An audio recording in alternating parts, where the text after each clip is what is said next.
একটি অন্ধকারাচ্ছন্ন ঘর, প্রাচীন সংলগ্ন একটি প্রাচীন বাতি যেন মিটমিট করে চলছে, যেন ঘরের ভীতিকর পরিবেশের সাথে লড়াই করছে। ঘরের মাঝখানে চাটাইয়ের উপরে শুয়ে আছে ফাতেমা। বয়স তার 16 কিংবা 17। তার মুখমণ্ডল ভয়ঙ্কর রকম ফ্যাকাশে, শিরায় শিরায় নীলচে রেখা ফুটে উঠেছে। চোখ দুটো অস্বাভাবিক ভাবে যেন জোর করে আঠা দিয়ে আটকানো, বন্ধ। পাশে দাঁড়িয়ে আছেন শহীদুল্লাহ হুজুর। তার কপালে ঘামের ফোঁটা, হাতে তসবিহ এবং হুজুরের অলৌকিক লাঠি ঘোরানোর গতি ক্রমশ দ্রুত হচ্ছে। ঘরের কোনায় ভীত সন্ত্রস্ত অবস্থায় দাঁড়িয়ে আছেন তার মা বাবা আর প্রতিবেশী রহিমা খানা। তাদের মুখে আতঙ্কের ছাপ, দৃষ্টি আটকে আছে ফাতিমার দিকে। শহীদুল্লাহ হুজুর গম্ভীর শক্ত কণ্ঠে আয়তাল কুরসি তেলাওয়াত করতে শুরু করতেই হঠাৎ করেই ফাতিমার দেহ প্রচন্ড ঝাঁকুনি দিয়ে উঠল, যেন কোনো অদৃশ্য শক্তি তাকে ভেতর থেকে ধাক্কা মারল। তার চোখ দুটো হিংস্রভাবে খুলে গেল। পুতুলের চোখের মতো স্থির অথচ প্রাণহীন নয়, রক্ত চাবার মতো গাঢ় লাল জ্বলজ্বল করছে তারার মতো করে। কোনো দৃষ্টি নেই, শুধু লাল আভার গভীর গহ্বর। ফাতিমা উঠে বসলো, কিন্তু তার ভঙ্গিমা ছিল অমানবিক, যেন শরীরের ভেতরে একাধিক হাত টানাটানি করছে, এক অংশকে একদিকে অন্যদিকে আরেকটা দিকে দিয়ে টানছে। হুজুরের কণ্ঠস্বর আরো জোরালো শোনালো, কোরআন তেলাওয়াতের গতি বাড়ালো। সঙ্গে সঙ্গে ফাতিমার গলা দিয়ে বেরিয়ে এলো গম্ভীর বিকৃত ঘুর করে এক পুরুষালী গর্জন, যেন অনেকগুলো কণ্ঠ একসাথে কথা বলছে। খবর বন্ধ কর, বন্ধ কর। তারপর ধীরে ধীরে তার ঘাড় ঘোরালো 180 ডিগ্রি কোণে, মানুষের কঙ্কালের সীমানা ভেঙে যান্ত্রিক পুতুলের মতো করে সেই লাল জ্বলন্ত চোখ ঘরের প্রত্যেক দিকে যেন একে একে তাকালো। ঠোঁটের কোণে টেনে তুলল এক অস্বাভাবিক হাসি, চামড়া টান টান হয়ে গালের হাড় উঁকি দিচ্ছে। আর তার নিচ থেকে দেখা যাচ্ছে সারিবদ্ধ ধারালো কুচকুচে কালো দাঁত, যেন ছোট ছোট ছুরির ফলার সারি। মাথাটা বারবার ঝাঁকাতে লাগলো, কুকুরের মতো নয়, বরং ভেঙে যাওয়া পুতুলের গরদ শিকল ছিঁড়ে অমানসিক গতিতে উপরে উঠে আসা নিচে বায়ে টানে।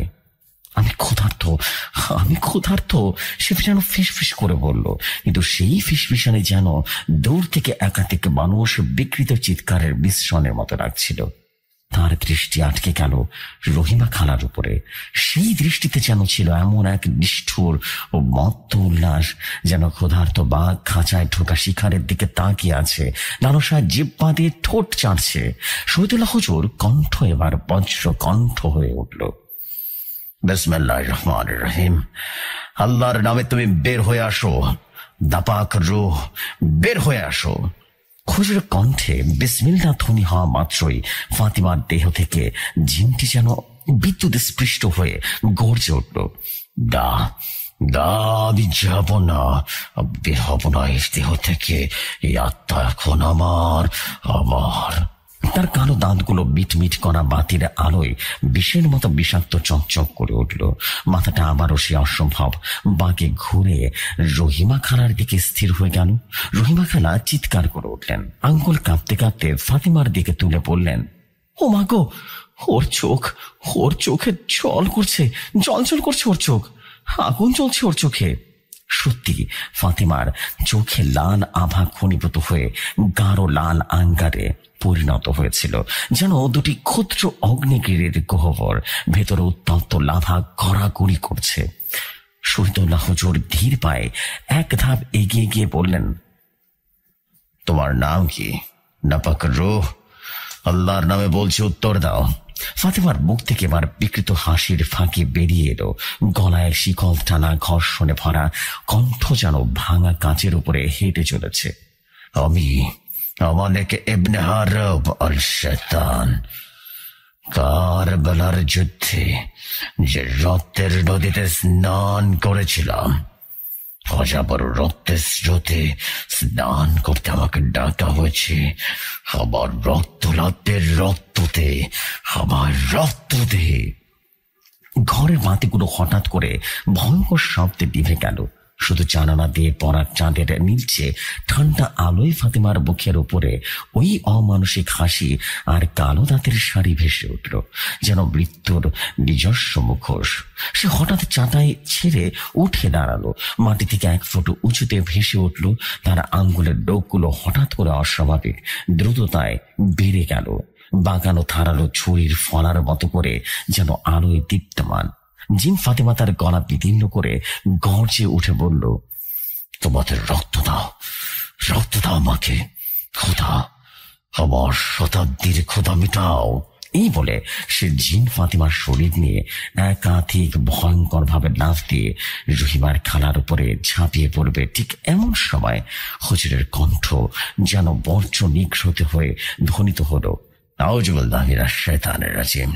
হুজুরের মুখে এমন শব্দ শুনে একটি প্রবল অদৃশ্য শক্তির যেন জিন ফাতিমাকে পেছন থেকে ছিটকে ফেলল এবং সে পিছিয়ে গিয়ে ধাক্কা খেয়ে দেওয়ালে আছড়ে পড়ল। কিন্তু সঙ্গে সঙ্গে সাপের মতো করে ছটফট করে উল্টে দাঁড়িয়ে মুখ দিয়ে গাঢ় দুর্গন্ধময় কালো ধোঁয়া উগড়ে দিল, যে ঘরের ঠান্ডা বাতাসে ছড়িয়ে পড়ল। ফাতিমার মা কান্নায় ভেঙে পড়ে চিৎকার করে উঠল, মা, আমার মেয়ের কি হলো? হুজুর বাঁচান, হুজুর ওকে বাঁচান। ফাতিমার বাবা কাঠের মতো করে দাঁড়িয়ে, চোখের অবিশ্বাস্য আর গভীর যন্ত্রণার ছাপ, মুখ শক্ত হয়ে গেছে কিন্তু হাত কাঁপছে। শহীদুল্লাহ হুজুর চোখ বন্ধ করে দ্রুত জোরালো কণ্ঠে তালাওয়াত করা শুরু করলেন। সূরা বাকারা, সূরা ফালাক, সূরা নাস। প্রতিটি শব্দ যেন শুদ্ধ সীসার গলির মতো করে বের হচ্ছিল। প্রতিটা আয়াতের সঙ্গে ঘরে এক পবিত্র স্বর্ণালী রশ্মির জাল বিস্তৃত হতে লাগলো, যা অদৃশ্যভাবে জিন ফাতিমাকে বেঁধে ফেলেছিল। জিন ফাতিমা বিভৎস গলায় চিৎকার করে উঠল, বন্ধ কর, বন্ধ কর এই আওয়াজ, এই আওয়াজ আমার মাথা খুলিয়ে ফাটিয়ে দিচ্ছে। সে মাথা 2 হাত চেপে ধরে ছটফট করতে লাগলো। চোখ দুটো যেন টপ টপ করে ঘন লাল রঙের ফোঁটা গড়িয়ে পড়তে লাগলো তার ফ্যাকাশে গাল বেয়ে। হঠাৎ সে থেমে গেল, তার মুখের বিকৃত হাসি মিলিয়ে গেল, আর গম্ভীর, বিষণ্ণ আর অসহায়ত্ব যেন ফুটে উঠল। আমি এতদিন মানুষের মতো বাঁচতে চেয়েছিলাম, কিন্তু তারা আমায় পুড়িয়ে বেড়েছিল। কণ্ঠটার পুরুষালী নয়, এবার ভার আক্রান্ত কণ্ঠের মতো করে বলল। শহীদুল্লাহ হুজুর চোখ খুললেন, দৃষ্টি তীক্ষ্ণ। এটাও ফাতিমার কণ্ঠ নয়। শয়তান ফাতিমা দুর্বল আত্মাকে ব্যবহার করছে, ধোঁকাবাজি করছে। কিন্তু মুহূর্তের মধ্যে আবারও সে শয়তান উল্লাসে বদলে গেল। সে লাল চোখ আবারও উজ্জ্বল হয়ে উঠল। ধোঁকা, ধরতে পারলে হুজুর, ধরতে পারলে। ফাতেমা বাঘের মতো করে দ্রুত লাফ দিয়ে হুজুরের উপরে গলা চেপে ধরলো। তার ধারালো নখগুলো গলার চামড়া ভেদ করে ভেতরে গেঁথে যেতে লাগলো। গরম লাল রঙের ফোঁটাগুলো মাটিতে পড়ে যেন জ্বলন্ত সীসার মতো করে জল জল করছিল। ঠিক সেই মুহূর্তে শহীদুল্লাহ হুজুর হাতের সেই তসবিগুলো ছিঁড়ে ফেলে জামার ভেতরে বের করে এক টুকরো গাঢ় লাল পাথর, পাথরের নাম হাজরা শাম, তিনি শক্ত করে ফাতিমার কপালে চেপে ধরলেন। চিৎকার করে বললেন, যাও, ফেরত যাও, তোমার নরকের গহ্বরে বিসমিল্লাহির রহমানির রহিম, আশহাদু আল্লা ইলাহা ইল্লাল্লাহ। এভাবে করে বলতেই পাথরটি স্পর্শ করা মাত্রই তীব্র ঝনঝন করে উঠল, যেন একটা ক্ষুদ্র স্বর হঠাৎ করে জ্বলে উঠল ফাতিমার কপালে। ফাতিমার ভেতর থেকে ভেসে এলো এক ভয়ঙ্কর প্রাণান্তকর আত্মচিৎকার, যেন হাজারটা কাক, শিয়াল আর মানব কণ্ঠের বিকৃত মিশ্রণে আকাশ বাতাস বিদীর্ণ হচ্ছে। ফাতিমার শরীর থেকে ঘন কালো ধোঁয়ার বেগ বেরিয়ে আসতে লাগলো, আর সেই ধোঁয়ার ভেতরে একটা বিকৃত কুৎসিত মুখ, যিনি আসল রূপ অস্পষ্টভাবে ভেসে উঠল। ধোঁয়ার গভীর থেকে শোনা গেল শেষ ক্ষীণ গর্জনটা, আমি ফিরে আসবো, শপথ আমার প্রভু ইবলীসের নামে। তারপর নিস্তব্ধতা নেমে এলো ঘরে। শুধু শোনা গেল ভেঙে পড়া মানুষের হৃদয় কম্পন আর দ্রুত শ্বাস প্রশ্বাসের শব্দ। ফাতিমা নরম হয়ে মাটিতে লুটিয়ে পড়ল। তার মুখে আর কালো কোনো দাঁত নেই, চোখে আগুন নেই, শুধু কপালে জল জল করা ঘাম আর নিঃশ্বাসের কণ্ঠ ভরা টান। সেই অচেতন। মা ছুটে এসে মেয়েকে জপে ধরে হৃদয় বিদারক কান্নায় ভেঙে পড়লেন। শহীদুল্লাহ হুজুর ক্লান্তিতে কুঁজু হয়ে বসে পড়লেন, মুখে ক্ষীণ ক্লান্ত একটা হাসি, যেন এক বিজয়ের হাসি, গলায় স্পষ্ট রক্তাক্ত দাগ। শহীদুল্লাহ হুজুর ফাতিমার বাবাকে শান্ত কণ্ঠে আশ্বস্ত করলেন, ভয় পাবেন না, এখন সব ঠিক আছে ইনশাআল্লাহ। আমাকে একটু সময় দিন। এই ঘটনার পেছনের কারণ, কেন ফাতিমার সাথে শয়তান এসেছে, সব কিছু জানতে আমার একটা অনুসন্ধান করতে হবে। সবকিছু জেনে আবারও আসবো ইনশাআল্লাহ। সেদিনই সমস্যার স্থায়ী সমাধান করা হবে। আপাতত এই তাবিজটা আপনার মেয়েকে পড়িয়ে দিন, কেমন? প্রিয় শ্রোতা বন্ধুরা, এতক্ষণ যে ভয়ঙ্কর বিষয়গুলো শুনলেন, সেই সমস্যাটা হয়েছিল ফেনী জেলার এক উপজেলার এক বিশিষ্ট ব্যবসায়ীর মেয়ের ঘটনা। একদম রিয়েল স্টোরি। ঘটনার সূত্রপাত অনেকটা এমন ছিল, ফাতিমা ফেনীর এক ব্যবসায়ী বিশিষ্ট মেয়েটা তখন কলেজে পড়তো। একদিন ফাতিমার দূর সম্পর্কের আত্মীয় রহিমা খালা তার ছেলেকে নিয়ে বেড়াতে এসেছিলেন ফাতিমার বাড়িতে। রহিমা খালার ছেলেও ফেনীর একটা কলেজেই মাস্টার্স পড়ছিলেন। একই দিনে সেই ছেলে ফাতিমাকে প্রপোজ করে বসে। ফাতিমা তার প্রস্তাব ফিরিয়ে দিয়েছিল। ছেলেটি বারবার ফাতিমাকে তার ভালোবাসার কথা জানাতে থাকে, কিন্তু ফাতিমা রাজি হননি। ঠিক সেই সময় ফেনীতে একটা তীব্র রাজনৈতিক আন্দোলন শুরু হয়ে যায়। একদিন ভয়াবহ খবর আসে, রহিমার সেই ছেলেকে কেউ নির্মমভাবে আগুনে পুড়িয়ে হত্যা করেছে। সবাই সেই বিষয়টা নিয়ে বেশ আতঙ্কিত হয়ে পড়েছিল। রহিমা খালার স্বামী অনেক আগে মারা গিয়েছিল, তার একমাত্র ছেলে ছিল। এই ছেলেটিকে হারিয়ে রহিমা খালা একদম ভেঙে পড়লেন, পাগল প্রায় অবস্থা। তখন ফাতিমার বাবা দয়া করে রহিমা খালাকে তাদের বাড়িতে নিয়ে আসে স্থায়ীভাবে থাকার জন্য। রহিমা তাদের সাথে থাকতে শুরু করলেন। হঠাৎ কিছুদিন পর ফাতিমার নানা রকমের অদ্ভুত সমস্যা শুরু হলো। অপ্রাকৃতিক শারীরিক ব্যথা, দুর্বলতা বা রহস্যজনক অসুস্থতা দেখা যেতে থাকে। ফাতিমা হঠাৎ রাগ, অবসাদ, আত্মবিশ্বাস হারাতে থাকে এবং ধর্মীয় কার্যক্রম, নামাজ, কোরআন তেলাওয়াত এগুলো থেকে কেমন যেন বিমুখতা হতে থাকে। ইবাদতে মনোনিবেশ করতে পারে না, আল্লাহর প্রতি সংশয় জন্মাতে থাকে। ফাতিমার মাঝে মাঝে ভয়ে চিৎকার করে বলতে থাকে সে কেউকে দেখেছে। ফাতিমা অদৃশ্য শক্তির সাথে অনুভূতি পাচ্ছে ইত্যাদি। ফাতিমা রাতে ঘুমাতে পারত না, কারণ সে ভয়ঙ্কর দুঃস্বপ্ন দেখতে শুরু করলো। যেমন এক রাতে ফাতিমা তার বিছানায় শুয়েছিল। হঠাৎ সে তার রুমের বাইরের দরজার কাছে খসখসে টেনে হিচড়ে নেওয়ার মতো শব্দ শুনতে পেল। ফাতিমা শব্দ শুনে ভয় কুঁকড়ে গেলেও কৌতূহলী হয়ে রুমের ভেতরে দরজাটা বাইরে বারান্দায় এলো। হালকা লাইটের আলো এসে দেখতে পেল বারান্দা বেঝেতে জুড়ে আছে টলমল গাঢ় লাল রঙের সজোরে পা ফেলার চিহ্ন। মনে হচ্ছিল কে যেন রক্ত মাখা পায়ে তার রুমের সামনে বারান্দায় হেঁটে গিয়েছে। দাগ গেছে তার বাবা মায়ের রুমের দরজার দিকে। ফাতিমা এমন রক্তের পায়ের ছাপ দেখে ভীষণ ভয় পেয়ে গেল। সে কাঁপতে কাঁপতে পা টেনে টেনে এগিয়ে গেল বাবা মায়ের রুমের দরজার সামনে। হাত কাঁপতে কাঁপতে সে ধীরে ধীরে দরজার হালকা করে ধাক্কা দিল। কিচ করে শব্দ হলো এবং কাঠের দরজাটা পাল্লা খুলে গেল। ফাতিমা ভয়ঙ্কর এক দৃশ্য দেখলো, যা দেখার জন্য মোটেই প্রস্তুত ছিল না। দৃশ্যটা ছিল বিভীষিকাময়। তার বাবা মায়ের বিছানায় ঠপ ঠপ করে গরম রক্ত মেঝেতে পড়ে আছে, জমাট হচ্ছিল, কিন্তু একটি লাল পুঁতির মতো করে লাগছিল। ফাতিমা চোখের সামনে অন্ধকার নেমে এলো। সে আতঙ্কে পা টেনে নিয়ে বিছানার দিকে এগিয়ে গেল এবং আতঙ্কে উঠে পিছিয়ে গেল। বিছানায় তার বাবা মার গলা কাটার লাশ পড়ে আছে। কেউ তাদের ঘুমের মধ্যে গলা কেটে দিয়েছে। তাদের গলা কাটার জায়গা থেকে রক্ত ঝরঝর করে পড়ছিল। গায়ে বিছানায় বিছে রক্তের স্রোত এবং মুখের উপর মাঝের ঝাঁক ভন ভন করছে। তাদের চেহারা রক্ত শূন্য, মলিন, নীলাভ কালো হয়ে গেছে। রক্তের তীব্রতা যেন ভয়ঙ্কর হয়ে উঠছে। সে চিৎকার করতে চাইলো, কিন্তু গলা দিয়ে কোনো আওয়াজই বের হলো না। তখনই চোখের পলকে সে দেখলো গলা কাটা ফাতিমার বাবা মা হঠাৎ করে উঠে বসে গেছে। বাধাবিহীন দেহের গলা কাটার অংশ দিয়ে কীট পতঙ্গ বেরিয়ে আসছিল। দেহগুলো পুতুলের মতো আঁচল হয়ে বসে আছে বিছানার উপরে। সেই ভয়াবহ দৃশ্য দেখে ফাতিমা বেহুশ হয়ে বেঁচেতে পড়ে গেল। তার হুঁশ ফিরল ভীষণ জ্বরে। সে বিছানায় কম্বল মুড়ি দিয়ে শুধুই কাঁদছিল, জ্বর আর অবিরাম ভয়ে। তখনই আবার ফাতিমার রুমের দরজা ক্র্যাচ করে শব্দ করে আপনা আপনি খুলে গেল। ফাতিমা কোনাটা জ্বরে ভেজা চোখে তাকালো দরজার দিকে। সে দেখলো দরজা দিয়ে পরিচিত একটা শাড়ি পরিহিত একজন নারী প্রবেশ করছে। ফাতিমা এই শাড়িটা চিনতে পারলো, কারণ এটি তার মায়ের শাড়ি। কিন্তু যে নারী ঘরে ঢুকলো তার কাঁধের উপরে মাথা নেই, গলা কাটা জায়গায় হাজার হাজার মাছি ভন ভন করছে। একটা ভয়াবহ গর্ত যেন। ফাতিমা গলা ছেড়া চিৎকার করে উঠল। দরজা খুলে ফাতিমার বাবা মা তখনই প্রবেশ করলেন, কিন্তু ফাতিমা তাদের দেখেও বিকট চিৎকার করে খাটের কোণে গড়িয়ে গেল। হাত দিয়ে মুখ ঢেকে ফেললো। সে চিৎকার করে বলতে লাগলো, চলে যাও, চলে যাও, আমার কাছ থেকে দূরে চলে যাও। আমাকে বেরো না, দূর হও। ফাতেমার বাবা মা অনেক চেষ্টা করে তাদের শান্ত করতে পারলেন না। সে যেন তাদের চিনতেই পারছিলেন না, ভয়ে অস্থির হয়ে গেলেন। ফাতেমার অবস্থা দিন দিন আরো খারাপ হতে লাগলো। অনেক ডাক্তার দেখানো হলো, ডাক্তাররা ঘুমের ওষুধ দিল, কিন্তু ফাতেমার শরীর শুকিয়ে যেন কাঠ হতে লাগলো। চেহারা দিন দিন বরিন হতে লাগলো, কালচে হয়ে গেল, চোখগুলো গভীরে ঢুকে গেল।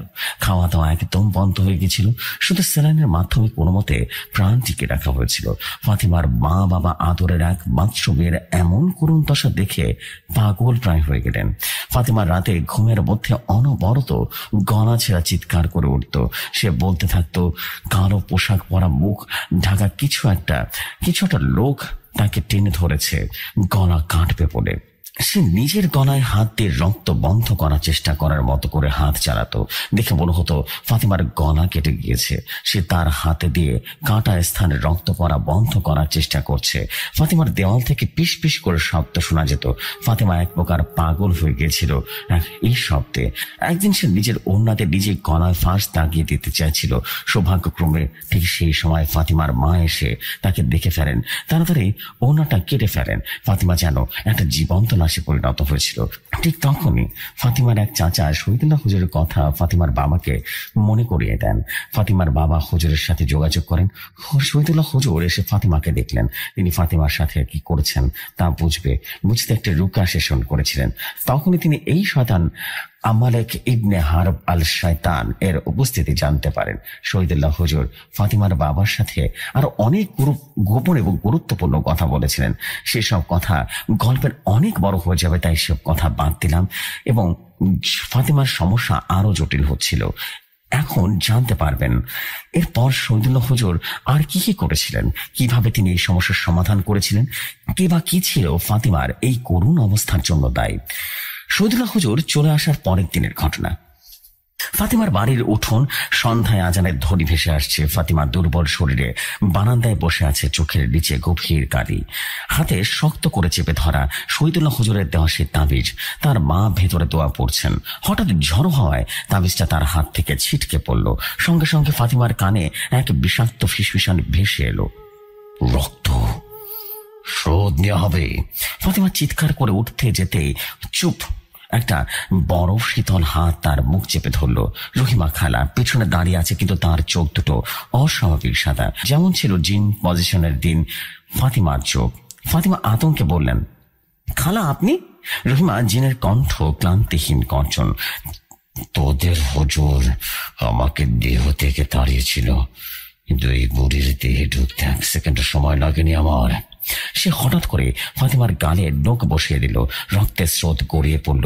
ফাতেমার মা দৌড়ে এসে রহিমা খালাকে ধাক্কা দিয়ে উঠোনে ফেলে দিল এবং রহিমা খালা শটান করে উঠে দাঁড়িয়ে বিকট এক হাসি দিয়ে জিনের কণ্ঠে বলে উঠল, রক্তের হিসাব নিতে আমি ফিরে আসছি, রক্তের স্রোতে আমি গোসল করব। এই বলে জিনটা রহিমা খালার শরীর ছেড়ে চলে যায়। রহিমা খালা বেহুশ হয়ে মাটিতে পড়ে যান। এরপর রহিমা খালাকে ফাতেমা থেকে দূরে রাখা হতো। অন্যদিকে শহীদুল্লাহ হুজুর ফাতেমার শারীরিক অবস্থা নিয়ে বেশ চিন্তিত ছিলেন। ঘটনাটি ভালো করে বোঝার জন্য শহীদুল্লাহ হুজুরের ভাষায় বলছেন, শহীদুল্লাহ হুজুর, আমি আমার জীবনে অনেক প্রকার জিনের সাথে সম্মুখীন রয়েছি। আমি সাধারণত রোগীর এমন অবস্থা দেখলে তেমন কিছু করি না, কারণ রোগী যখন জিনগুলিতে সমস্যা লম্বা সময় থাকে তখন নেগেটিভ শক্তির প্রভাবে রোগীর প্রাণ শক্তি নষ্ট হয়ে যায়, রোগীর রূহ দুর্বল হয়ে যায়। এমন সময় রোগীর বেশিরভাগ সময় আর টিকে থাকতে পারে না। আমি এমন কাজগুলোর ব্যাপারে আগ্রহ দেখাই না, কিন্তু ফাতেমার বাবা আমার কাছে এমন সময় অনুরোধ করে আর কান্নাকাটি করছেন, আমাকে বাধ্য করলেন তার মেয়েকে একবার দেখার জন্য। আমি সব বুঝতে পারছিলাম বেটার বেশি দিন থাকবে না, মৃত্যুর কালো ছায়া বেটার চেহারা দেখতে পাচ্ছিলাম। কিন্তু ফাতেমার বাবা বারবার অনুরোধ করছিল শেষ একটা চেষ্টা করতে। আমি ওনাকে জানিয়ে দিয়েছিলাম যদি এই কাজ চলাকালীন বেটার কিছু হয়ে যায় তাহলে আমার কোনো দায় থাকবে না। তিনিও রাজি হলেন। আমারও মনে সায় দিচ্ছিল না, কারণ আমার মন বলছিল মেয়েটাকে আমি কিছুই করতে পারবো না। যদি আমার হাতে বেটার কিছু হয়ে যায় তাহলে আমি নিজেকে কি দিয়ে বোঝাবো। কিন্তু আমি যখন ফাতেমার করুণ চেহারা দেখলাম তখন অনেক মায়া হলো। আর প্রথম রোকা করার পর দেখলাম শরীরে ভালো উন্নতি করছে। তাই মনে মনে ধারণা করলাম হয়তো মেয়েটার জীবনী শক্তি প্রখর। বাকিটা আল্লাহর উপরে ভরসা রেখে কাজ শুরু করে দিলাম। আল্লাহ যদি মেয়েটার হায়াত আর সুস্থতা লিখে রাখে তাহলে হয়তোবা মেয়েটা ঠিক হয়ে যাবে। আমি মেয়েটার শরীর বন্ধের তাবিজ দিয়ে আসলাম। মেয়েটা কিছুটা নিরাপদ এখন। আমার হাতে সময় পেলাম শয়তানটাকে বিষয়ে আরো কিছু জানার জন্য। আমাকে যা করতে হবে তা অতি অল্প সময়ের মধ্যে করতে হবে। তাই এক প্রকার বাধ্য হলাম সে দানবকে ডাকার জন্য।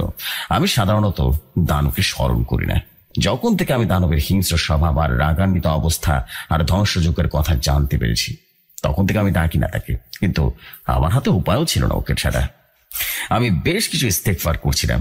তখন আমি স্বপ্নে লাল কাপড়ে মোড়ানো একটা কাঠের বাক্স এবং বাক্সের ভেতরে কাঁটার টুকরো, উল্টো লেখা এবং কোরআনের পাতা আর ফাতেমার ছবির উপরে সূচ ফোটা আর লাল কিছু দিয়ে সুতা পেছানো একটা কাপড়ের পুতুল দেখতে পাই। আমি বুঝতে পারি ফাতেমার উপরে ভয়ঙ্কর কালো জাদু করা হয়েছে। কিন্তু কে করেছে, কেন করেছে, আর জাদু জিনিসগুলো কোথায়? আমি আরো ইস্তেগফার করে যাচ্ছিলাম, কিন্তু সময় পেরিয়ে যাচ্ছিল। তখন আমি অনুভব করছিলাম আল্লাহর ইচ্ছায় তার কোনো মাকলুকাতকে সাহায্য দিতে। তাই আমি রাতে আমল শেষ করে ইব্রাহিম বিন হায়দার ওরফে দানব সম্রাটকে ডাকলাম। কিছু সময় পর আমি বুঝতে পারলাম দানব আমার ঘরের বাইরে চলে এসেছে। সে ঘরে আসবে না, তাই আমি নিজেই বেরিয়ে যাই। দেখলাম দানব আমার বাড়ির আঙিনায় একটা গোল গাছের নিচে দাঁড়িয়ে আছে। আমি সেদিকে এগিয়ে গেলাম। দানব আমার দিকে ঘুরে তাকালো, কিন্তু সে আমার চোখে দৃষ্টি দিচ্ছে না।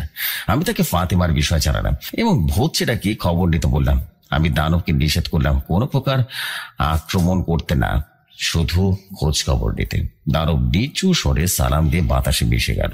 আমি অপেক্ষা করছি আর আল্লাহর দরবারে বিভিন্ন আমল করছি, সাহায্য প্রার্থনা করছি, কিছু জাদু নষ্টের জিনিসপত্র তৈরি করলাম। ঠিক তখন আমার কাছে সংবাদ আসে ফাতেমার উপর আবারও হামলা হয়েছে। আমালেকে ইবনে হারব আল শয়তান রহিমা খানার উপর ভর করেছে। আমি আরো বেশি চিন্তিত হয়ে পড়েছিলাম। আমি এখনো জানি না কে এই আমালেক ইবনে হারব আল শয়তান। আমি আমার বন্ধু জিনকে পাহারাতে পাঠিয়ে দিই ফাতেমার বাড়িতে, কিন্তু আমি বেশ চিন্তামুক্ত হতে পারছিলাম না। দেখতে দেখতে সকাল হয়ে যায়। আমি আবারও ফাতেমার বাড়িতে চলে এলাম। আমাদের দুজন ছাত্র হাফেজে নিয়ে আমি এসে পড়লাম এবং দেখলাম ফাতেমার গালে গভীর নখের আঁচড়ের দাগ। ফাতেমা আরো বেশি দুর্বল হয়ে গেছে। কিন্তু আমি নিরুপায় হয়ে আবারও রুকা করা শুরু করতে যাব। মেয়েটার রূহকে কোরআনের আলোতে পবিত্র করতে হবে। আমার মনে সন্দেহ ছিল মেয়েটা কি আদৌ এই তেলাওয়াতের শক্তি সহ্য করতে পারবে তো। আমি ফাতেমার সামনে কোরআন থেকে তেলাওয়াত করা শুরু করলাম।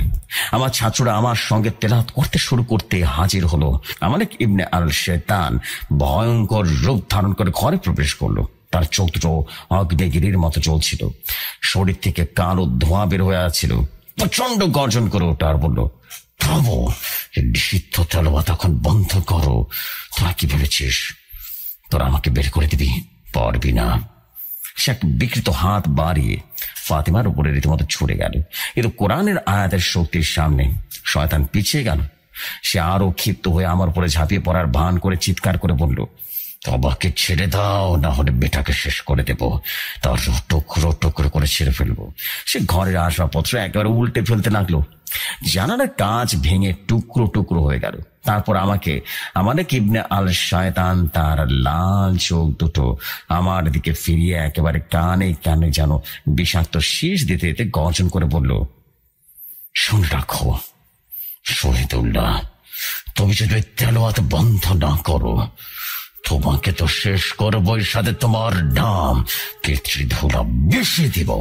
তোমার এই হাফেজ ছাত্রদের পাগল করে ছাড়বো যেন তারা কোরআনের আয়াত ভুলে যায়, তোমার মসজিদের আগুন ধরিয়ে দেয়। তুমিও তোমার সব ভক্তদের জীবনে জাহান্নাম পরিণত করব। এখনই থামো বলছি। ফাতিমার শরীর রীতিমতো কাঁপতে শুরু করলো। আমার চোখের সামনে ফাতিমার শরীর বেঁকে যাচ্ছিল। ফাতিমার চোখ লাল হয়ে গেল এবং জমাট বাঁধা লাল। ফাতিমার হাত রীতিমতো উল্টে যাচ্ছে। আমি আমার নিজের জন্য ভয় পাচ্ছিলাম না, আমি ভয় পাচ্ছিলাম আমার দুই এতিম ছাত্র এবং ফাতিমার জন্য। কারণ আমি এখানে আমালেক ইবনে আল শয়তানের সম্পর্কে কিছুই জানি না। তাই আমি কোনো প্রকার বিলম্ব না করে আমল বন্ধ করে দিয়ে জিনটাকে ছেড়ে দিলাম। আমার শরীর ঘামে ভিজে গিয়েছে। ফাতিমার শরীর রীতিমতো শান্ত হয়ে গেছিল। আমি আরো কিছু পানি পড়া দিয়ে সেদিনের মতো চলে আসলাম। ফাতিমার বাবা বেশিক্ষণ ইবাদত করতে বলে আসি। আমার কথা মতো তারা ইবাদত বাড়িয়ে দিল এবং ফাতিমার উপর অত্যাচারও বেড়ে যায়। একদিন ফাতিমার নামাজ পড়ছিল, তখন ফাতিমা পেছন থেকে এসে তার বাবা মাকে উপরে তুলে একটা আছাড় দিল। এতে ফাতিমার বাপ ভীষণ আঘাত হয়ে যায়, আর আমাকে ফাতিমার বাবা বিষয়টা জানায়। আমার যে সকল বন্ধুদের আমি ফাতিমার বাড়িতে পাহাড়ে ডেকেছিলাম না, তারা আমাকে জানায় ফাতিমার বাড়ির আশেপাশে এমন কিছু শক্তি কাজ করছে যা তাদের ফাতিমাদের বাড়িতে থাকতে বাধা দিচ্ছে। আমি যেন এক প্রকার অসহায় হয়ে যাচ্ছিলাম। অন্যদিকে ইব্রাহিম বিন হায়দারের কোনো খবর নেই। আমি আমার ইবাদত আরো বাড়িয়ে দিলাম। এক রাতে আমি তাহাজ্জুদ করে ইবাদত করছিলাম, তখন হঠাৎ ইব্রাহিম বিন হায়দার তথা আমার বন্ধু জিন দানব সম্রাট আমার কাছে এসে বললেন। তিনি আমাকে আমালেক ইবনে আল শয়তানের ব্যাপারে সবকিছু খুলে বললেন। ইব্রাহিম গম্ভীর কণ্ঠে বলতে শুরু করলেন, শুনুন হুজুর, আমালেক শুধু সাধারণ শয়তান নয়, সে প্রাচীন ফরিদ জিনদের রাজপুত্র। তার অতীত খুব ভয়াবহ। সে ইবলীসের সরাসরি বংশধর, আল আহমারাইন গোত্রের সদস্য। সে শয়তানের অনুসারে সেই শয়তান যে আদম আলাইহিসসালামকে সিজদা করতে অস্বীকার করেছিল। হাজার হাজার বছর ধরে সে নবী ওলিদের বিরুদ্ধে যুদ্ধ করেছে। মক্কা বিজয়ের সময় সে আবু জাহেলের পক্ষ লড়েছিল। মুসলিম বাহিনীর উটগুলোকে পাগল করে দিয়েছিল। মদিনার সেই নবজাতকের দেহ ছুঁকে তার মৃত্যুর মুখে ঢেলে দিয়েছিল। এই শিশুর চিৎকারও আজ জিনদের গুহায় প্রতিধ্বনিত হয়। তার সবচেয়ে ভয়ঙ্কর অপরাধ, সে সুলাইমান আলাইহিসসালামের হারানো আংটি চুরি করে চাদর বলাই তৈরি করেছিল, যা দিয়ে সে নদী স্রোত উল্টো দিকে বইয়ে দিতে পারে। সাবধান হুজুর, সে আল আহমারাইন গোত্রের শেষ যোদ্ধা, যাদের কপালে জ্বলন্ত আগুনের চিহ্ন থাকে। ইব্রাহিম বলার সাথে সাথে বাতিটা নিভে গেল, যাদের লাল ধোঁয়া ঢুকতে লাগলো। তিনি আরো কণ্ঠ নামিয়ে বললেন, বর্তমানে আমালেক কিছুটা দুর্বল, কারণ এই একজন ওলি আল্লাহ তার ডান চোখ অন্ধ করে দিয়েছিল। তাই সে বর্তমানে কিছুটা দুর্বল আছে হুজুর, কিন্তু সে ফিরে এসেছে ফাতিমার দেহে। সে নতুন বলি খুঁজে, আর সে তারপর পূর্বের শক্তি ফিরে পেতে মরিয়া হয়ে গিয়েছে। সে ফাতিমাকে বলি দিতে চাইছে। আমি যেন ইব্রাহিমের কথা শুনে হতভম্ব হয়ে গেলাম। আমার চোখে অন্ধকার হয়ে গেছিল সবকিছু। এত প্রাচীন আর শক্তিশালী জিনকে কি করে আটকাবো, কিছু বুঝে উঠতে পারছিলাম না। আমি ইব্রাহিমের কাছ থেকে মুক্তি পাওয়ার উপায় জানতে চাইলাম। তখন ইব্রাহিম গম্ভীর কণ্ঠে বলা শুরু করলো, হুজুর, আমালেককে পরাজিত করতে হলে 3টি কাজ করা খুব জরুরি। প্রথম কাজ, আজ রাতে ফাতিমার কপালে আয়তাল কুরসি লিখে দিবেন। গোলাপ জল জাফরানের মিশ্রণে কালি তৈরি করে তারপর তার ডান হাতে বাঁধবেন 7 গাছি কালো সুতোয় বোনা তাবিজ। সে তাবিজে ভরে দিতে হবে সূরা আল জিনের 1 থেকে 9 আয়াতের ছাই। দ্বিতীয়ত, আগামী জুম্মার নামাজের পর মসজিদে মেহরাবে দাঁড়িয়ে সূরা 7 খতম করে আমালেকের আসল নাম নিয়ে দোয়া করবেন। আপনার মুখে আমালেকের এই নামটি শোনা মাত্রই আপনার ছাত্ররা মসজিদের 4 কোণায় দাঁড়িয়ে হাসবুনাল্লাহ ওয়ানি আমার ওয়াকিল বলতে শুরু করবে। এতে তার শক্তি ভেঙে যাবে। তৃতীয় কাজ বা শেষ কাজ, আপনাকে খুঁজে বের করতে হবে সেই হারানো নুরানি বহর, যা দিয়ে ওলি আল্লাহ একদিন আমালেকের চোখ বন্ধ করেছিলেন। সে এখন মক্কার পাহাড়ের গুহার পাথরের নিচে চাপা পড়ে আছে। কিন্তু সাবধান, সেখানে প্রবেশ করলে আমালেক তার শেষ শক্তি দিয়ে আপনাকে থামানোর চেষ্টা করবে। ইব্রাহিম বিদায় নেওয়ার আগে সতর্ক করে গেলেন, মনে রাখবেন হুজুর, এই কাজ করতে ব্যর্থ হলে আমালেক শুধু ফাতিমাকে নয়, পুরো গ্রামবাসীকে শেষ করে দিবে। ইব্রাহিম বিন হায়দারের দেশের সমাধান শুনে আমি সিজদায় পড়ে গেলাম। আল্লাহর দরবারে সাহায্য প্রার্থনা করলাম। বললাম, হে পরাক্রমশালী, তুমি জিন এবং শয়তানের বিরুদ্ধে আমার ঢাল, আপনি আমায় রক্ষা করুন। হে আল্লাহ, আপনি রহম করুন। তারপর আমি সেই রাতে ফাতিমাদের বাড়িতে উপস্থিত হলাম। তারপর আমি কাজগুলো করা শুরু করলাম। ফাতিমার তাৎক্ষণিক সুরক্ষার জন্য জাফরান, গুঁড়ো, গোলাপ জল মিশিয়ে একটা পবিত্র কালি তৈরি করলাম। ফাতিমার কপালে আয়াতুল কুরসি সূরা আল বাকারার 255 নম্বর আয়াত লিখে দিলাম। সাদা কাগজে সূরা আল জিনের 1 থেকে 9 নম্বর আয়াত লিখে পুড়ে ছাই করে রাখলাম। আর সেই ছাই কালো সুতার তাবিজে ভরে ফাতিমার ডান হাতে বেঁধে দিলাম। তাবিজে পরা মাত্রই ফাতেমার দেহ থেকে নীল শিখার ঝলক বেরিয়ে এলো। আমালেকের আত্মচিৎকার ভেসে এলো ঘরের বাইরে থেকে। বুঝতে পারলাম আমালেক এখন ফাতেমার শরীর ছাড়তে বাধ্য হয়েছে। পরের জুম্মার নামাজের পর আমি আমার কিছু ছাত্র নিয়ে সে মিম্বারে দাঁড়িয়ে সূরা সাদের 38 নম্বর আয়াত তেলাওয়াত করা শুরু করলাম। আয়াত 75 পৌঁছানো মাত্রই কালো ধোয়া আকাশ থেকে অন্ধকার করে দিল। আমি চিৎকার করে বললাম, সূরা সাদের 75তম আয়াত আবারও পড়তে লাগলাম, কারণ এই আয়াত আল্লাহর ইবলিস শয়তানকে জিজ্ঞেস করেছিলেন। আয়াতের বাংলা অনুবাদ আল্লাহ তাআলা বলেন, হে ইবলিস, আমি যাকে আমার 2 হাতে সৃষ্টি করেছি তার প্রতি সিজদা নত হতে তোমার বাধা কিসের? তুমি কি ঔদ্ধত্য প্রকাশ করলে, না তুমি অধিকতর উচ্চ মর্যাদা সম্পন্ন? আমার 4 হাফেজ ছাত্র মসজিদের 4 কোনায় দাঁড়িয়ে জোরে জোরে তাদের সূরা পড়া শুরু করলো এবং জোরে জোরে বলতে লাগলো। ধোঁয়ার মধ্য থেকে আমালেকের বিকৃত চেহারা ভেসে উঠলো। সে গর্জন করে উঠল, শহীদুল্লাহ, তুই জিততে পারবি না, জাবাল নূরের রক্ত ছড়াবো। ফাতেমার বাবার সহযোগিতায় আমি কিছুদিনের মধ্যেই আমি সৌদি আরবের উদ্দেশ্যে রওনা দিলাম। প্রথমে আমি ওমরা করে গারো হীরা গুহার মুখে পৌঁছে 2 রাকাত নফল নামাজ পড়লাম। তারপর আমি সেই লুকায়িত পাহাড়ে চলে যাই। সেখানে একটা গুহার সামনে পৌঁছালাম। গুহার ভেতর প্রবেশ করতেই শয়তানের ফাঁদ কাজ করতে লাগলো। পাথরের গায়ে ফাতেমার মুখ ভেসে উঠে চিৎকার করতে লাগলো, হুজুর বাঁচান! হঠাৎ করে গুহার বেজে ফেটে অগ্নিপাত হওয়া শুরু করলো। আমি অবিচল থাকলাম। সূরা ইখলাস 21 বার পড়লাম।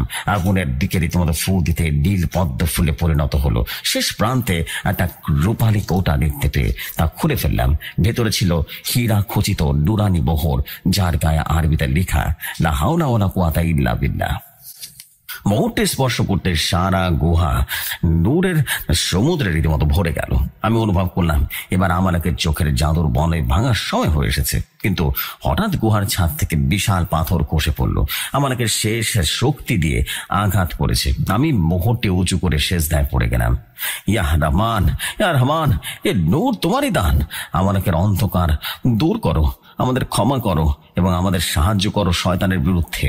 মক্কা থেকে ফেরার পথে আমি বুঝতে পারলাম আমালেক মোহরের শক্তি টের পেয়ে গেছে। সে ফাতেমার দেহ ছেড়ে লুকিয়ে যাবে এবং আগামী অমাবস্যায় সে নিজের চোখ জাদু করে রীতিমতো পুনরুদ্ধার করতে চাইবে। এখন আমাকে চূড়ান্ত লড়াইয়ের জন্য প্রস্তুতি নিতেই হবে। আমি আমালেককে দুর্বল করার জিনিস খুঁজে পেলেও এখনো কালো জাদু সক্রিয় আছে। তাই আমাকে আগে কালো জাদুর জিনিসগুলো খুঁজে বের করতে হবে। আমি আগে এসে স্বপ্নে কালো বক্স দেখতে পেয়েছিলাম। আমি আবারও ইব্রাহিম বিন ইবনে হায়দারকে স্মরণ করলাম। তাকে আমি কালো জাদুর বাক্সের কথা বললাম এবং গম্ভীর কণ্ঠে আমাকে বললেন, হুজুর, আপনি স্বপ্নে ঠিক দেখেছেন। আমালেককে ফাতিমার উপরে চালান করার জন্য কালো জাদুর বিভিন্ন জিনিস একটা জাদুর বংশকে রেখে ফাতিমাদের পুকুরে নিয়ে রাখা হয়েছে। কিন্তু বর্তমানে কালো জাদুর বংশটি জাদুর প্রভাবে জীবিত হয়ে গেছে এবং ধীরে ধীরে ফাতিমাকে শেষ করে দিচ্ছে। যখন এই বাক্স ফাতিমার সকল জিনিসপত্র খেয়ে নেবে তখন ফাতিমা মারা যাবে। হুজুর, এই বাক্সটিকে অনেক জিন পাহারা দিচ্ছে। আপনি জানেন অমাবস্যার আমালেক তার শেষ আগত আনবে। আপনি প্রস্তুত নিন চূড়ান্ত লড়াইয়ের জন্য। এই বলে ইব্রাহিম বিন হায়দার বা দানব জিন চলে যায়। পরের দিন ছিল অমাবস্যা। আমি তড়িঘড়ি করে ফাতিমার বাড়িতে গেলাম। আমি তাদের আসন্ন বিপদের পূর্বাভাস দিলাম। আমি তাদেরকে বলে দিলাম তাদের মেয়ের উপরে কালো জাদু করা হয়েছে। তারা আমাকে অনেকবার জিজ্ঞেস করেছিল কে করেছে। আমি তখনও ওদেরকে কিছুই বললাম না, কারণ তখনও ইব্রাহিম আমাকে জানায়নি যে জাদুটা কে করেছে। কিন্তু ইব্রাহিম বলেছিল যে জাদু করেছে সে, এই জাদু নষ্ট হওয়ার সাথে সাথে তার কর্মফল ঠিকই পেয়ে যাবে। আমি ফাতিমার বাবাকে আজ রাতে সাবধান রাখার জন্য বললাম বা সাবধান থাকার জন্য বললাম। তাদেরকে নিরাপদ রাখার জন্য আমি একটা আমল করে তাদের বাড়ির চারদিকে সুরক্ষা গণ্ডি করে দিলাম এবং তাদের নিষেধ করলাম ঘর থেকে বার হতে। সারা দিন উৎকণ্ঠায় কেটে গেল এবং কি হচ্ছে আমি জানতাম না। আমি শুধু মহান খোদার কাছে প্রার্থনা করছিলাম। দেখতে দেখতে রাত নেমে এলো। চারদিকে অমাবস্যার গভীর অন্ধকার। ঝিঝি পোকার ডাক, শিয়ালের ডাক ছাড়া আর কিছুই যেন শব্দ নেই। আমি বেশ কিছু আমল করে রীতিমতো বাতাসে ফু দিচ্ছি, যাতে করে আজ রাতে যাই হয়ে যাক না কেন গ্রামের মানুষের উপর কোনো খারাপ প্রভাব না পড়ে। আমি হাতের লাঠিটাকে তোমাদের ঘরের সামনের রাস্তায় মাটিতে পুঁতে দিলাম, কারণ এই লাঠির শক্তি অনেক বেশি। এই লাঠির সকল খারাপ শক্তি নিজের মধ্যে নিয়ে নিবে। আমি অন্ধকার ঘরের মধ্যে এগিয়ে যাই, এটা দূরে পুকুরের দিকে। পুকুর পাড়ে ব্যাঙের ডাক শোনা যাচ্ছিল, আর ঝিঝি পোকার আলো দেখা যাচ্ছে। পুকুরের পানি রাতের আধারে কালো মুক্তার মতো দেখাচ্ছিল। অবসর রাতে পুকুরের জল কৃষ্ণাগলিত সীসায় পরিণত হলো। আমি পুকুরের পানিতে হাত দিয়ে কিছু দোয়া পড়ছিলাম শয়তানের মায়াজাল কাটানোর জন্য। সঙ্গে সঙ্গে পুকুরের পানিতে একটা জলের ঢেউ দেখা গেল। পুকুরের পানিগুলো রীতিমতো রং পরিবর্তন হয়ে উজ্জ্বল আলোতে আলোকিত হয়ে গেল। ঠিক তখনই পানির নিচ থেকে বিশাল একটা দেহ পানিতে স্রোত তৈরি করে বিশাল কিছু তৈরি করে আসে। জিনিসটা বেরিয়ে আসে, আকাশের দিকে ছুটে গিয়েছে। ঠিক তখনই হঠাৎ করে ইব্রাহিম বিন হায়দার ভূপৃষ্ঠ ছিঁড়ে 100 হাত উঁচু অগ্নি দানবের রূপান্তরিত হয়ে গেল। ডান হাতটা জ্বলছিল নবী সুলাইমান আলাইহিস সালামের হারানো সে তরবারি আল সাম্মাম। ইব্রাহিম দানবীয় রূপ নিয়ে অসময় ঢাল হয়ে দাঁড়িয়েছিল। ইব্রাহিম আকাশে কালো ধোঁয়ার দিকে তাকিয়ে হুঙ্কার দিয়ে ওঠে। ইব্রাহিমের দানবীয় হুঙ্কারে গ্রামের ঘর বাড়ি রীতিমতো কেঁপে কেঁপে উঠল। কালো ধোঁয়া ধীরে ধীরে এক একটা অববের রীতিমতো রূপ নিল, এবং সে কি ভয়াবহ অববটা আর কেউ না, আমার শয়তান। ওই দেহ শুধু শারীরিক বিকৃত নয়, তার চামড়ার নিচে 1000 বছরের অভিশাপ জমে আছে। রক্তের প্রতিটা ফোঁটা নষ্ট জিনের আত্মা বহন করে। ওর চামড়া ফাটা মাটির মতো, চামড়ার ফাঁক দিয়ে জ্বলন্ত আগুন বের হচ্ছে। ওর রক্ত পিচ্ছিল তরলের মতো। মাটিতে পড়া মাত্র অন্ধকারের পোকা জন্ম নেয়। গায়ে জ্বলন্ত উল্কির আঁকা, যেখানে ইবলিসের সাথে চুক্তির আয়াত খোদাই করা। মালিকের হাতে 7 আঙ্গুল বিশিষ্ট হাত, এবং প্রতিটি আঙ্গুল বিচ্ছুরিত লেজের মতো বাঁকানো, বিভৎস দেখতে। কৃষ্ণ গর্বের মতো ইস্পাত ছুরির মতো ধারালো। হাতে তালুতে উল্টো পেন্টাগ্রাম, এবং উল্কি আকাশ এখানে ফাতেমার নাম রক্তে লেখা। আমালেকের মুখমণ্ডল কপালে জ্বলন্ত আরবি হরফে লেখা। অর্থ, তোম আমার অহংকার, নাক নেই, এর বদলে বিষাক্ত সাপের ফনা, যার শ্বাস নেওয়ার সময় মানুষের আর্তনাদের ধোঁয়া ছাড়ে। দাঁত ধারালো, কাঁচের স্পাইক, যার ফাঁকি কাটা চুল, রক্ত আটকে আছে। আমালেকের আওয়াজ, কণ্ঠস্বর 100 ভাঙা ঘন্টার শব্দ শুনলে রীতিমতো হৃদযন্ত্র থেমে যাওয়ার উপক্রম হয়। আমালেকের বুকে বজ্রঘাতের দাগ আছে। আমালেকের এক চোখ অন্ধ। আমাদের কিছু ইশারা করতেই তার শরীর থেকে 7টি বিষাক্ত সর্পরূপ ছুটে এলো। ইব্রাহিমের দিকে ফনা তুলে মনে হলো জাহান্নামের দিকে বিষাক্ত সাপ উঠে এসে বিষাক্ত আগুনের দেয়াল তৈরি করেছে। ইব্রাহিম তার তালোয়ার দিয়ে সাপগুলোকে রীতিমতো কচু কাটার মতো করে কাটতে থাকে, কিন্তু সেই সাপগুলোর মাথা কাটার সাথে সাথে লেজ থেকে নতুন করে মাথা গজিয়ে উঠছে। ইব্রাহিম আমাকে বলে পুকুর তল দেশে একটা বংশটিকে উদ্ধার করতে। আমি কি করব? পানির নিচে আমার বিপদ যে অপেক্ষা করছে আমি জানি না। আমি তারপর আমার হাত দিয়ে সেই বহরটিকে বুকে জড়িয়ে রীতিমতো ছাপ দিলাম পুকুরের উজ্জ্বল পানিতে। আমি পানির নিচে পৌঁছাতে দেখি সেই কালো বাঁশটি এখন প্রাণ পেয়ে রীতিমতো ধুকধুক করছে। ফাটল দিয়ে দেখা যাচ্ছে ফাতেমার ছবিতে গাঁথা 100টি সূচ। আমি বক্সের কাছে যেতে ভেতর থেকে কালো চুলের মতো কিছুটা বেরিয়ে আমার গলার শিকলে পেঁচিয়ে ধরল। তখন ইব্রাহিম চিৎকার করে বলে উঠল, সূরা আল হাশরের শেষ আয়াত পড়ুন, জলদি পড়ুন। আমি পড়তে লাগলাম, চিৎকার করে পড়তে লাগলাম। তখনই সে কালো চুলগুলো সোনালি আগুনে পুরো ছাই হয়ে গেল, আর আমি জীবন্ত সে বাক্সকে মোহরটি চেপে ধরে বাক্সটিকে স্বাভাবিক হয়ে যায়। আর মোহরটি বাক্সটির গায়ে এমন ভাবে জুড়ে যায় যেন মোহরটি এই বাক্সের একটা অংশ। আমি পানির নিচে বাক্সটিকে টেনে উপরে তোলার চেষ্টা করছি। আমি অনুভব করছি আমার দম ধীরে ধীরে শেষ হয়ে আসছে। আমার ফুসফুসে রীতিমতো ফোটা বাতাসের অন্য জোরে ধকধক করছে। আমি আমার সমস্ত শক্তি দিয়ে পানির নিচে বক্স করে রীতিমতো কাদা মাটিতে পা রেখে টান দিচ্ছি। ঠিক তখনই বাক্সের ভেতর থেকে ভেসে আসছিল ফাতেমার কান্না, আর ভেসে আসে একটা কথা, হুজুর আমার কষ্ট হচ্ছে, আমাকে বাঁচান। আমি যেন সেই কণ্ঠস্বর শুনে নিজের ভেতর থেকে শক্তি অনুভব করলাম। আমি আল্লাহু আকবার বলে রীতিমতো টান দিতেই মাটি থেকে বাক্স উঠে আসে। আমি কোনো মতে বাক্সটি পুকুরের পাড়ে উঠিয়ে নিয়ে আসি। তখন আমি দেখতে পাই ইব্রাহিম দানবীয় রূপে লড়াই করছে আমালেক এবং তার সাপগুলোর সাথে। আমি দেখলাম আমালেকের হাত উড়িয়ে দেওয়ার সাথে সাথে 7টি জাহান্নামী সাপ মাটি ফুড়ে বের হলো।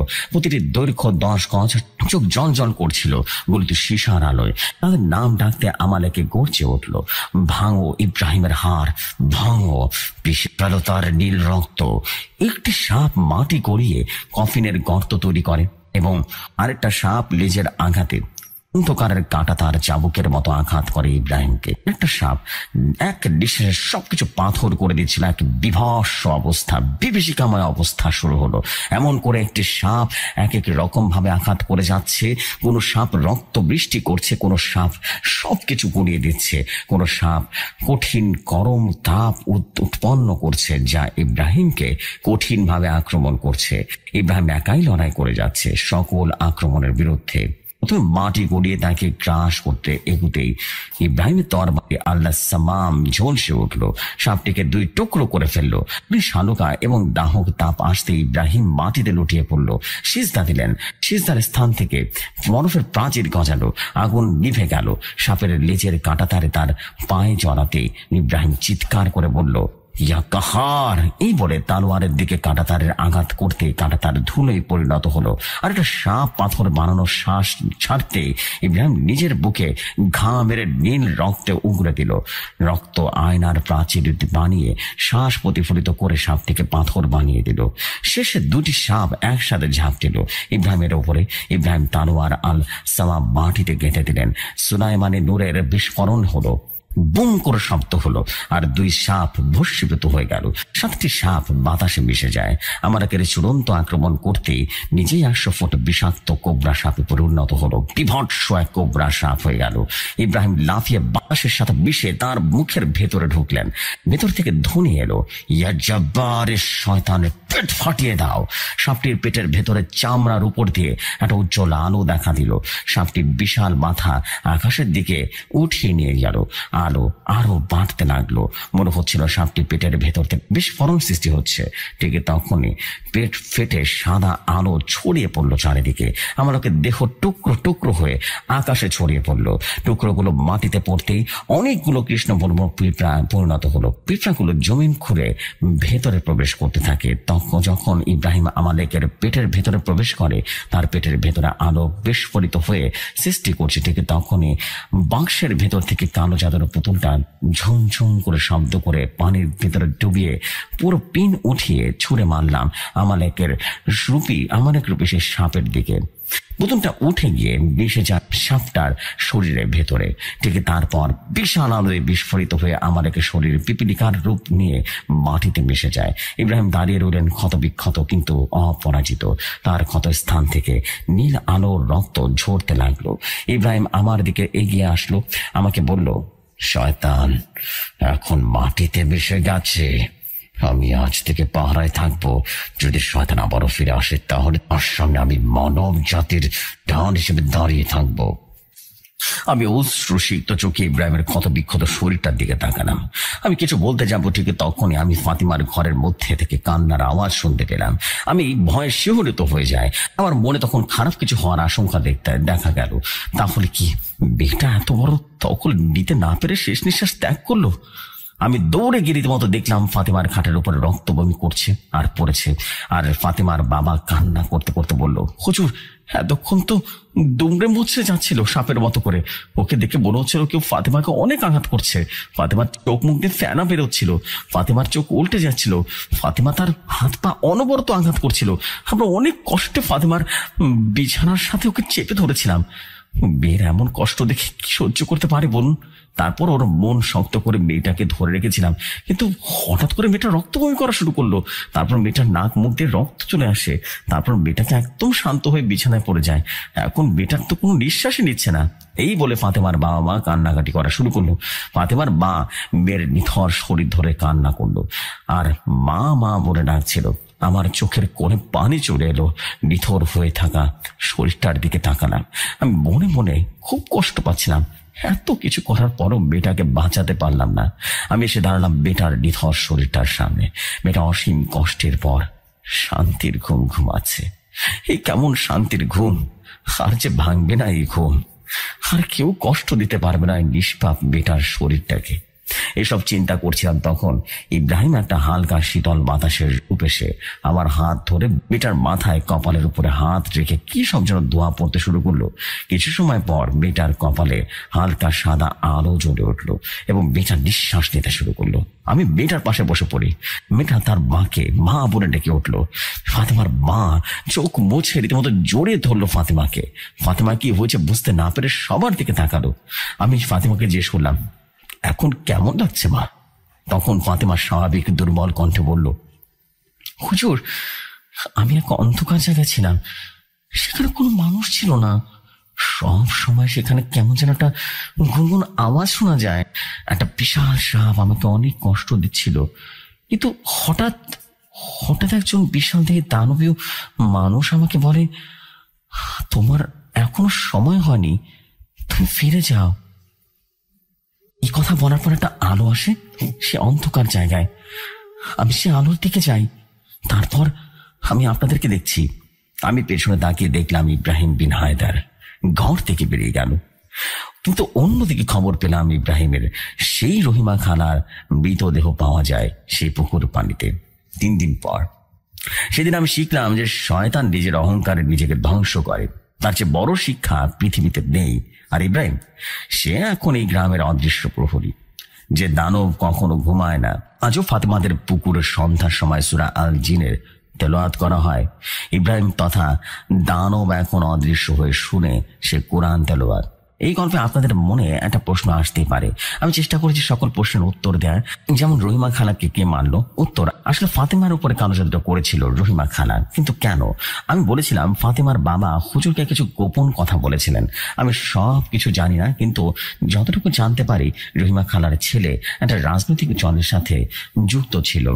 ফাতেমার বাবা যখন জানতে পারে রহিমা খালার ছেলে ফাতেমাকে ডিস্টার্ব করছে, তখন তিনি বিরোধী দলের লোকদের জানিয়ে দিয়েছিল রহিমা খালার ছেলের বিরোধী দল করার ব্যাপারে। কিন্তু তিনি জানতেন না অন্য দলের লোকগুলো ছেলেটাকে হত্যা করে ফেলবে। কোনো কারণে রহিমা খালা বিষয়টি জেনে যায়। তিনি কারো মাধ্যমে ফাতেমার বাবার উপরে প্রতিশোধ নিতে চায়। এই জাদু করেছিল, প্রতিশোধ নিতেই জাদু করেছিল। এটা জানা যায়নি রহিমা খালা কার মাধ্যমে কালো জাদুটা করেছিলেন।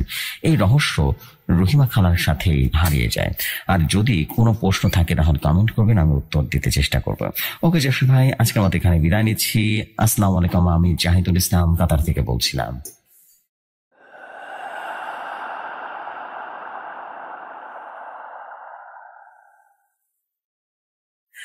ওয়ালাইকুম আসসালাম মিস্টার জাহিদুল ইসলাম ভাই, অ্যান্ড এগেইন দ্য মাস্টারপিস। আমরা কিন্তু শুনে ফেললাম শহীদুল্লাহ হুজুর আরেকটা ফাটাফাটি স্টোরি, এবং আজকেটা কিন্তু একটু বেশি ফাটাফাটি ছিল। What a story man, just mind blowing. এক কথায় বাস মাইন্ড ব্লাইন্ডিং স্টোরি। ওয়াও, মাশাআল্লাহ, what story, what a beauty story, এবং মনের মতো সুন্দর স্টোরি হচ্ছে। Thank you very much. এবং আই বিলিভ মানে মানে চোখের সামনে যেন ঘটনাগুলো ঘটলো। Wow, this is beautiful, beautiful. Thank you very much, thank you very much. আশা করি আপনাদের সবার কাছে স্টোরি অনেক অনেক বেশি ভালো লেগেছে। আর যদি ভালো লেগে যায় কমেন্ট করে জানাবেন আমাকে, বিকজ আমি খুবই আনন্দের সাথে ঘটনাগুলো পড়তে চাই। থ্যাংক ইউ ভেরি মাচ, খুব সুন্দর, দারুণ। Thank you very much. আশা করি আপনাদের সবার কাছে ঘটনা ভালো লেগেছে। ভালো লাগবে আরেকটা জিনিস করবেন, সেটা হচ্ছে কমেন্টের সাথে অবশ্যই জাহিদ ভাইকে থ্যাংক ইউ জানাবেন, কিন্তু সে এত সুন্দর সুন্দর ঘটনা আমাদেরকে পাঠাচ্ছেন। সো জাহিদ ভাই, আপনাকে কিন্তু অসাধারণ এই ঘটনার জন্য অনেক অনেক অনেক অনেক থ্যাংকস। এবং ফাটাফাটি কিছু হয়ে যাবে। আমারও সেই পুরনো শহীদুল্লাহ হুজুরের ঘটনাগুলো আসছে, which is cool ma'am. Thank you very much. So আমি এখন যেটা করবো, দেরি না করে আমাদের হাতে ছোট ছোট ঘটনা আছে, ছোট ছোট দুটো ঘটনা পড়ে আছে, আমাদের বিদায় নিয়ে যাই ছোট দুটো ঘটনায়।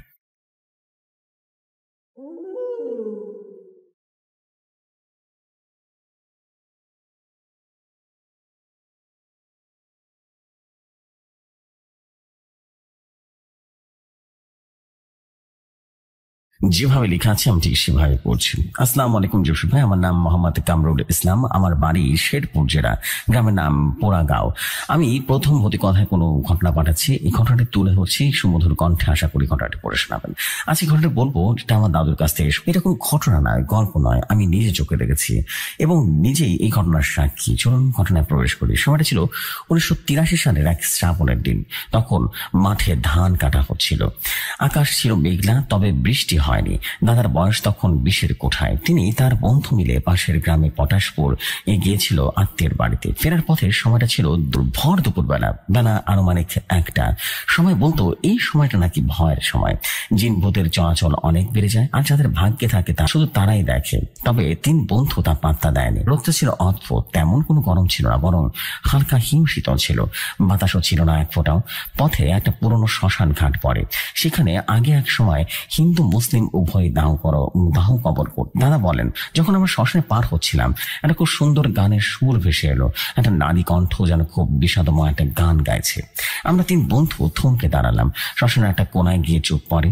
তখন দেখলাম একজন মহিলা শাড়ি পরে বসে আছে, পিঠের দিকে বসে আছে, মাথা নিচু, চুল মাটিতে ছড়িয়ে আছে। আরো কাছ থেকে দেখার চেষ্টা করলাম। তার শরীরটা আধা ভেজা, আর সাদা শাড়ির নিচে কাঁধটা কাঁপছে, যেন কেমন যেন কাঁপছে, আর একই সাথে কান্না করছে। তারা ভাবলো হয়তো কেউ মারা গেছে, তাই আত্মীয় কান্না করছে। দাদা একটু সামনে এগিয়ে গিয়ে বললেন, আপনি ঠিক আছেন? কিন্তু মহিলা তখনও মাথা না তুলে শুধু ধীরে ধীরে মাথা নাড়ল। তারপর হঠাৎ করে খুব শান্ত করায় বলল, 3 জন এসেছিস, কিন্তু ফিরবি কয়জন? এই কথাটা শুনে 3 জন স্তব্ধ হয়ে দাঁড়িয়ে থাকলাম। এক বন্ধু তখন বলে উঠল, চল দাদা, মনে হচ্ছে কোনো ঝামেলা আছে। পেছন ফিরে যখন চলে আসবো, পেছন ফিরে তাকায়, তখন বন্ধুটা হঠাৎ করে জোরে চেঁচিয়ে উঠল, ওরে পাই নাই, ওর পা উল্টো হয়ে আছে। দাদা ঘুরে তাকাতে দেখে সেই মহিলা তখন উঠে দাঁড়িয়েছে, কিন্তু তার পা উল্টো হাঁটছে, কিন্তু মুখ আমার দিকেই, মাথা বারবার ঘুরছে চারিদিকে, চোখ সম্পূর্ণ কালো কোহরে ঢাকা, আর তার ঠোঁটে একটা টানা ঠান্ডা হাসি। আমরা জীবন বাঁচাতে যা যার মতো দৌড়ে পালাই, কিন্তু পালাতে গিয়ে সে বন্ধু চিৎকার করেছিল, সে পড়ে যায়। সে বন্ধুকে না ধরে আমরা 2 বন্ধু দৌড়ে পালাতে থাকি। এতটাই ভয় পেয়েছিলাম যে তখন কি করবো বুঝে উঠতে পারছিলাম না। শুধু ভাবছিলাম কখন বাড়ি পৌঁছাবো। 2 জন কোনো মতে বাড়ি ফিরি। পরের দিন সে বন্ধুকে পাওয়া যায় কাকতারুয়ার পাশে পড়ে থাকা অবস্থায়। জ্ঞান ফিরতে 3 দিন সময় লেগেছিল আমার সেই বন্ধুর। সে আজও স্বাভাবিকভাবে হাঁটতে পারে না। দাদা বলেন, সেদিনের পর থেকে আমি দুপুরবেলা আর কখনো বাড়ির বাইরে বেরোতাম না। ভর দুপুরবেলার রোদ যেমন নিস্তব্ধ হয়, ঠিক তেমনই কিছু কিছু দুষ্ট জিন থাকে যারা আলোয় লুকিয়ে থাকে। আজও শ্মশান ঘাটের পাশ দিয়ে কেউ দুপুরে যায় না। গান শোনা গেলে কেউ আর তাকায় না, কারণ সবাই জানে ওটা মানুষের গান নয়। আর যদি আপনাদের কাছেও এই দাদুর ঘটনা ভালো লাগে, তাহলে কমেন্ট করে জানাবেন, এতে ঘটনা লিখতে আনন্দ পাবো। আজ এখানেই বিদায় নিচ্ছি। সবাই ভালো থাকবেন, সুস্থ থাকবেন। সবাইকে আমার তরফ থেকে আসসালামু আলাইকুম, আল্লাহ হাফেজ।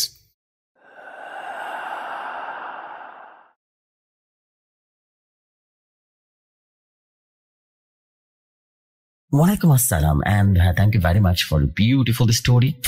And মোহাম্মদ কামরুল ইসলাম, আপনাকে অসংখ্য ধন্যবাদ এই ছোট্ট অসাধারণ ঘটনার জন্য, বিকজ স্টোরিটা ওয়াজ আনডাউটলি খুবই ভালো একটা স্টোরি হয়েছে। বিকজ ভর দুপুরে অনেক ভয়ঙ্কর ঘটনা ঘটে, এটা আমি নিজেও জানি এবং নিজেও সাক্ষী ব্যাপারগুলোর। আর really this things actually happened. Real স্টোরির ব্যাপারটাই আলাদা হয়, অনেক বেশি জোস হয়। থ্যাংক ইউ ভেরি মাচ আপনাকে।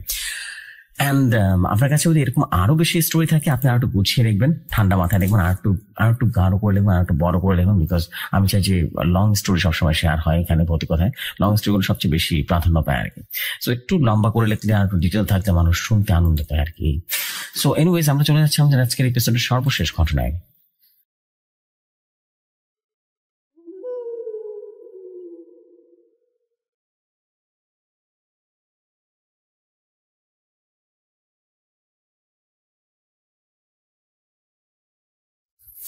ঘটনা আমার কাছে যেভাবে এসেছে আমি ঠিক সেভাবে পড়ছি। আসসালামু আলাইকুম, আমি নয়ন বলছিলাম।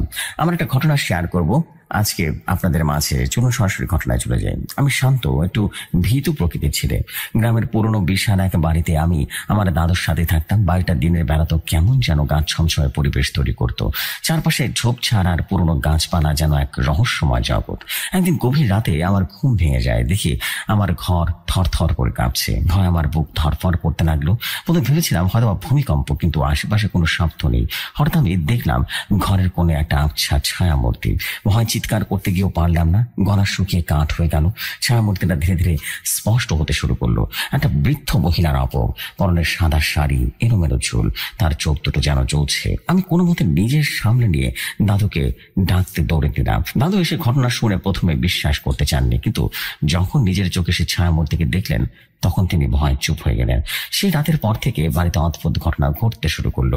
মাঝে মধ্যে রাতে কেউ ফিসফিস করে কথা বলে, দরজা ধাক্কা দিতে থাকে, আবার কখনো রান্নাবান্নার ঘর থেকে থালা বাসনের শব্দ হতে থাকে। গ্রামের সবাই বলা বলি করতে লাগলো ওই বাড়িতে নিশ্চয়ই কোনো অশুভ আত্মা আছে। একদিন গ্রামের এক ওঝা এলেন। তিনি জানালেন বাড়ির পেছনে পুকুরে ডুবে মারা গেছে এক মহিলার আত্মা। সে এখনো মুক্তি পায়নি, আর সে প্রতিশোধ নিতে চায়। ওঝা কিছু মন্ত্র পাঠ করলেন, কিছু টোটকা দিলেন, কিন্তু তাতেও কোনো কাজ হলো না, বরং রাতের বেলা মহিলার উপস্থিতি আরো বাড়তে লাগলো। আমি আর আমার দাদু ভাই দুজনেই খুব ভয় পেতে শুরু করলাম। আমরা বাড়ি ছেড়ে চলে যাওয়ার কথা ভাবছিলাম। একদিন আমি সাহস করে পুকুর পাড়ে গেলাম। আমি দেখলাম পুকুরের পানিতে একটা শাড়ি ভাসছে। আমি এগিয়ে গিয়ে শাড়িটা ধরতে অনুভব করলাম কে যেন আমাকে গভীরের দিকে টানছে। ভয় চিৎকার করে জ্ঞান হারালাম। জ্ঞান ফেরার পর দেখলাম আমি আমার ঘরে শুয়ে আছি। দাদু আমাকে মাথায় পানি ঢালছে। এরপর থেকে আমি বাড়িতে আর অদ্ভুত ঘটনা ঘটেনি। ধীরে ধীরে পরিবেশটা শান্ত হয়ে গেল। আমি বুঝতে পারলাম হয়তোবা সেই মহিলার আত্মা মুক্তি পেয়েছে, অথবা আর কোনো ক্ষতি চায় না। তবে আজও রাতের বেলা আমি মাঝে মাঝে অনুভব করি কেউ যেন আমার আশেপাশে ঘোরাঘুরি করছে। আর পুরোনো বাড়িটা আজও এক রহস্যময় হয়ে দাঁড়িয়ে আছে, যা আমাকে মাঝে মাঝে শিহরিত করে তোলে। তো আজ এই পর্যন্তই।